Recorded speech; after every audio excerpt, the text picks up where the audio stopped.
तो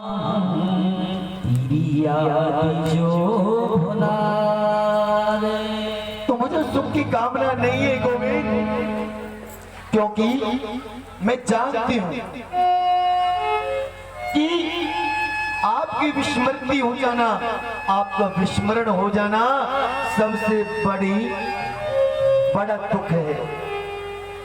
वास्तव में संपत्ति को संपत्ति थोड़ी कहते हैं, विपत्ति को विपत्ति नहीं कहती। तुम्हारा विस्मरण हो जाना सबसे बड़ी विपत्ति है और तुम्हारा स्मरण हो जाना सबसे बड़ी संपत्ति है। और सुनो, वह सुख पे दूर पड़े, वह सुख पे दूर पड़ी जो प्रभु को नाम बुलावे, और बलिहारी वह दुख की जो पल पल नाम जपावे। बोलो राधे राधे राधे। सो प्रत्येक परिस्थिति में उठते बैठते हंसते गाते सोते जागते हमें गोविंद नाम स्मरण करना है। सो मुझे तो सिर्फ दुख दे दीजिए, मुझे सुख की कामना है नहीं, क्योंकि आपका स्मरण मेरे जीवन में बना है तो सबसे बड़ा सुख मेरे जीवन में है और कुछ नहीं। आचार्य श्री सुखदेव जी सोती जी कहते हैं, आज भगवान कृष्ण ने और ना चाहते हुए भी कुंती के अनुग्रह पर हट के सामने झुके और उन्हें दुख वरदान स्वरूप देने पड़े। आचार्य श्री सूत जी कहते हैं, राजन अब तो भगवान और सभी से विदा मांगते हैं कि अब मुझे जाने की अनुमति दीजिए, अब मैं जाना चाहता हूं। भगवान जब जाने लगे तो यहाँ पर युधिष्ठिर बोले, लाला हमें को तो एक बात करनी है आपसे। बोले बोलिए। देखो मैं कितना बड़ा भागा हूं, इस संसार में ये लोग क्या कहेंगे कि राजपाट के लिए, राज्य के लिए, और इन्होंने ना जाने कितनी माताओं को निपुति बना दिया, कितनी स्त्रियों को विधवा बना दिया, कितनी और बच्चों को अनाथ बना दिया। क्या मिला? इतना सब जो ही इतना क्षति हुई, किसके कारण? मेरे कारण। लाला ये कितना बड़ा अपराध हो गया। राज्य भोग के लिए मैंने कितनी और माताओं को निपुति, कितनी स्त्रियों को विधवा, कितने बच्चों को यतीम बनाया, ये अपराध नहीं है? भगवान बोले, युद्ध क्षेत्र में छोटा भाई उठ करके बैठ गया था, अब यहाँ बड़ा भाई उठ करके बैठ गया है। वहां पर छोटे को गीता का उपदेश दिया था, अब यहाँ बड़ा भाई क्या करना है। लेकिन युधिष्ठिर भगवान कृष्ण को लल्ला मानते हैं, बालक मानते हैं, और जब तक ज्ञान देने के वाले के प्रति सम्मान नहीं होगा, आदर नहीं होगा, तब तक हम उससे ज्ञान की प्राप्ति नहीं कर सकते। इसलिए आज भगवान ने मन में सोचा, यदि मैं इनको समझाता हूं तो ये समझने वाले नहीं है, लेकिन समझेंगे कैसे? इसलिए आज भगवान कृष्ण पांचों भाइयों को, द्रौपदी को साथ में लेकर के और पहुंचे कहां? भीष्म पितामह के पास, जहां पर भीष्म पितामह और बाणों की सैया पर लेटी हुई है। वहां पहुंचे और जैसे भगवान कृष्ण को, पांचों पांडवों को, द्रौपदी को पास में देखा, भगवान कृष्ण ने प्रणाम किया, पितामह प्रणाम, आज आपके पौत्रों ने कुरुक्षेत्र को जीता है, समस्त पृथ्वी के सम्राट बन गए हैं, आपसे राजगद्दी, राजनीति की शिक्षा लेने के लिए आए हैं, सो आप इनका मार्गदर्शन कीजिए। भीष्म पितामह ने और भगवान कृष्ण के चरणों में प्रणाम किया। प्रभु आप अपने भक्तों पर बड़ी कृपा करते हैं, आपका अनुग्रह है मेरे प्रति, आप आज मेरी मृत्यु को सुधारने के लिए स्वयं मेरे पास चल कर के आए, आज आपने मुझे कृतार्थ कर दिया। सभी पांडव पुत्रों ने और भीष्म को प्रणाम किया, पितामह हमें राजनीति की शिक्षा दीजिए। सो पितामह भीष्म कहते हैं, पुत्र सुनो, राजनीति की सबसे बड़ी शिक्षा यह है कि अपने सामने कभी भी अनैतिकता होते हुए नहीं देखना, शरण में आए जो भी, यदि शत्रु भी शरण में आ जाए तो उसे क्षमा कर देना, उसे शरणागति प्रदान करना, कभी भी अपने सामने दुराचार न होते हुए देखना। इतनी बातें चल रही थी कि समझते हो द्रौपदी की हंसी छूट गई, जोर जोर से हंसी द्रौपदी को आई, हंसने लगी। अब तो जैसे ही द्रौपदी हंसी तो भीष्म पितामह ने टेढ़ी दृष्टि डाल करके और द्रौपदी की तरफ देखा। भीष्म पितामह के सामने और कोई इस प्रकार से हंस जाए, किसी की ताकत नहीं जो हंस जाए। द्रौपदी शांत खड़ी हो गई। पितामह ने पूछा क्या हुआ, क्यों हंसे? द्रौपदी कहने लगी नहीं पितामह, बस ऐसे ही हंसी छूट गई। बोले सुनो, तुम एक कुलवंती नारी हो, एक राजा की पुत्री हो, राजा की पत्नी हो और एक चक्रवर्ती सम्राट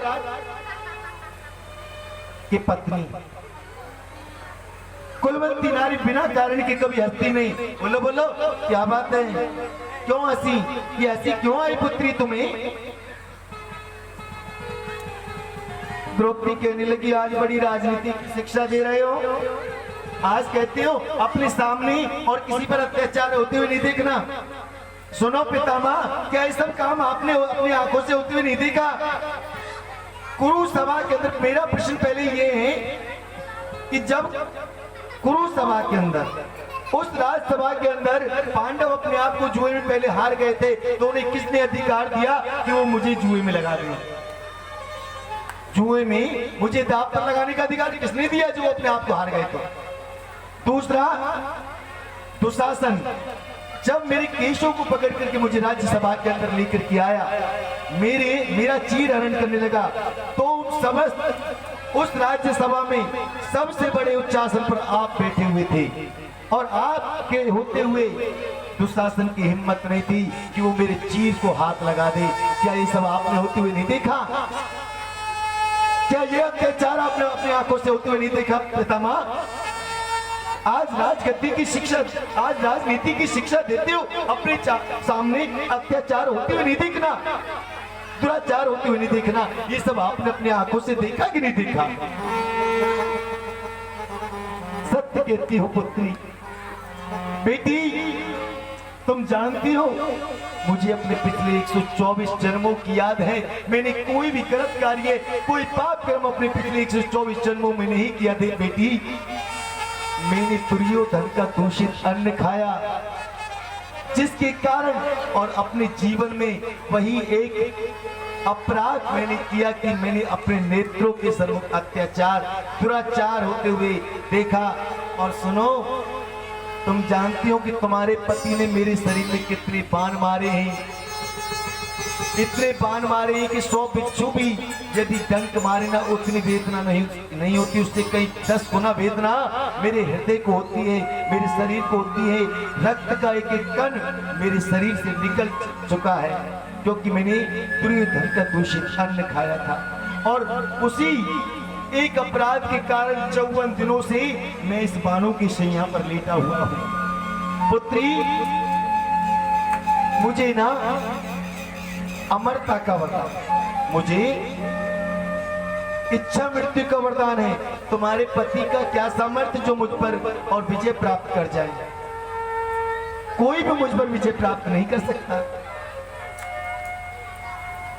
ये उसी अपराध का कारण है कि मैं तुम्हारे सामने और सरसैया पर पड़ा हूं, बाणों की सैया पर पड़ा हूं।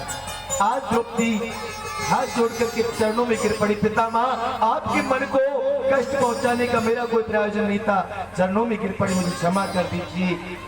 सुनो, अब मुझे आप लोगों से कोई बातें नहीं करनी है, सिर्फ मेरी और केशव की बातें होंगी। प्रभु, आपने बड़ी कृपा की, आपने और ये प्रतिज्ञा की थी कि मैं और युद्ध के दौरान अस्त्र शस्त्र नहीं ग्रहण करूंगा। एक तरफ मेरी 18 अक्षौहिणी सेना होगी और दूसरी तरफ मैं होऊंगा, लेकिन मैं भी और कोई अस्त्र शस्त्र ग्रहण करने वाला नहीं हूं। लेकिन मैंने भी एक प्रण धारण किया था कि मैं भी शांतनु नंदन गंगा पुत्र नहीं कहलाऊं यदि मैंने आपसे शस्त्र ग्रहण नहीं कराया। मैंने बाणों की बौछार अर्जुन पर और आप पर की, और जब बौछार की तो आप रथ का टूटा पहिया लेकर के मेरी प्रतिज्ञा को बचाने के लिए आप दौड़े।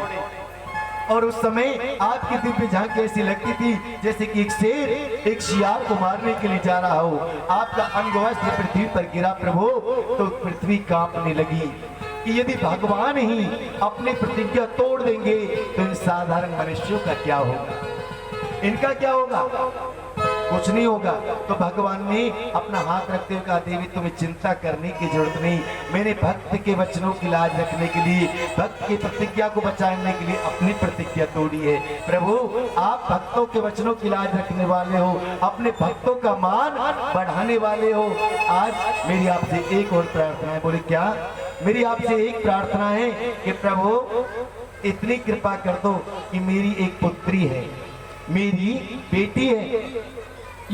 समस्त पंडित बोले ब्रह्मचारी बाबा के यहाँ बताओ बेटी कहाँ से आ गई, विवाह कब कर लिया? इन्होंने तो आजीवन और ब्रह्मचर्य के लिए शपथ ग्रहण की थी, भीष्म का नाम पड़ गया था। कब की बेटी कहाँ से आई? बिना शादी की बेटी थोड़ी होती है। बोले मेरी बेटी है, उसके साथ आप विवाह कर लो ना। बोले क्या नाम है? बोले मेरी बुद्धि, मेरी बेटी का नाम है बुद्धि, आप उसके साथ विवाह कर लीजिए। मुझ में लाख विकार हो लेकिन मेरी बुद्धि में, मेरी पुत्री में कोई विकार नहीं, इसलिए आप मेरी बेटी के साथ विवाह कर लीजिए। अच्छा और सुनो राधे, आपकी इच्छा पूरी करता हूं, लीजिए एक मिनट। सुनो भैया, थोड़ा आप मुझे सुस्त दिखाई दे रहे हैं और हमारे महाराज जी को भी सुस्त दिखाई दे रहे हैं, इसलिए थोड़ा सा आप में थोड़ा कह रहे हैं कि कथा तो लंबी होती ही है, थोड़ा सा जिसको भी इच्छा पूर्ति करनी है 5 मिनट का समय देता हूँ।